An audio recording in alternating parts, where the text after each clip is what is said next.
గత వైసీపీ పాలనలో ప్రముఖ పుణ్యక్షేత్రం తిరుమల తిరుపతి ప్రతిష్ట మంట కలిసిందని గుంటూరు తూర్పు ఎమ్మెల్యే మహమ్మద్ నజీర్ అహ్మద్ ఆరోపించారు.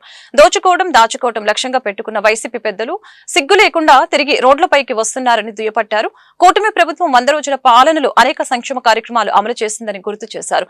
కూటమి ప్రభుత్వం ప్రతిష్టాత్మకంగా చేపట్టిన ఇది మంచి ప్రభుత్వం కార్యక్రమం స్థానిక 3వ డివిజన్ బాలాజీనగర్ లో గురువారం జరిగింది. ఈ కార్యక్రమంలో భాగంగా ఎమ్మెల్యే నజీర్ అహ్మద్ ఇంటింటికి తిరిగి రాష్ట్ర ప్రభుత్వం అమలు చేసిన సంక్షేమ కార్యక్రమాల గురించి ప్రజలకు వివరించారు. ఈ సందర్భంగా ఎమ్మెల్యే మీడియాతో మాట్లాడారు.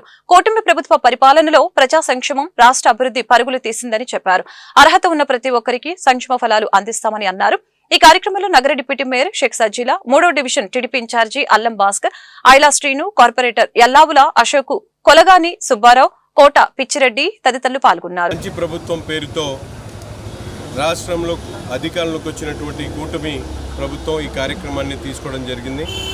ముఖ్యంగా 100 రోజుల పరిపాలనలో రాష్ట్రంలో ప్రజలందరికీ ఇచ్చినటువంటి ఆ రోజు వాగ్దానాలను బట్టి 100 రోజుల ప్రభుత్వం అనేక కార్యక్రమాలకు శ్రీకారం చుట్టినటువంటి పరిస్థితులు.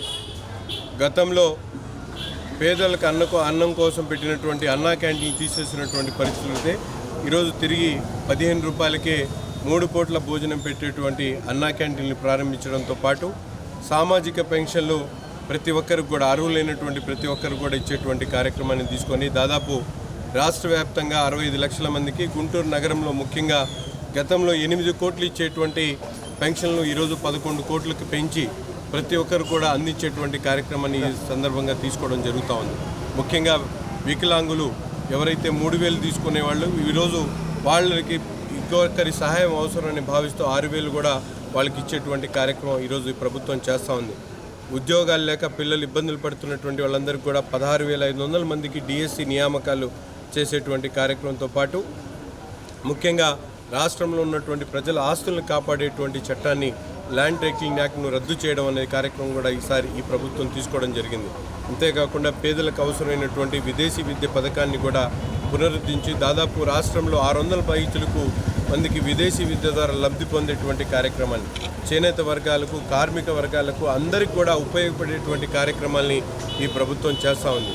అయితే ప్రతిపక్ష నాయకుడిగా హోదా కోల్పోయినటువంటి పులివెందుల శాసనసభ్యుడు జగన్మోహన్ రెడ్డి గారు తనకొచ్చినటువంటి అవకాశాన్ని పేద ప్రజలకు, రాష్ట్ర అభివృద్ధికి తోడ్పడకుండా దాచుకోవడమే పరమావధిగా పనిచేసి ఎంతో పవిత్రమైనటువంటి తిరుమల దేవస్థాన ప్రతిష్టను దిగజార్చేటువంటి విధంగా ఆయన పరిపాలన కొనసాగింది. ఈరోజు రాష్ట్రంలో ఉన్నటువంటి ప్రతి ఒక్కరు కూడా వెంకటేశ్వర స్వామిని కొలిచేటువంటి ప్రతి ఒక్కరు కూడా ఈరోజు ఆయన్ని దూషిస్తున్నటువంటి పరిస్థితి. అయినా ఇప్పటికైనా చౌకబారి విమర్శలు చేస్తూ ఈరోజు కొత్తగా కార్యక్రమాలు తీసుకొని ప్రజల్లోకి వస్తూ ఉన్నాడు. కొడతా ఉన్నారు. సిగ్గు లేకుండా ఇంకా వైసీపీ నాయకులు ఎందుకు రోడ్ల మీదకి వస్తున్నారో, ప్రజల్ని ఎందుకు మభ్య పెడతా ఉన్నారో ఒకసారి చెప్పాల్సినటువంటి అవసరం ఉంది.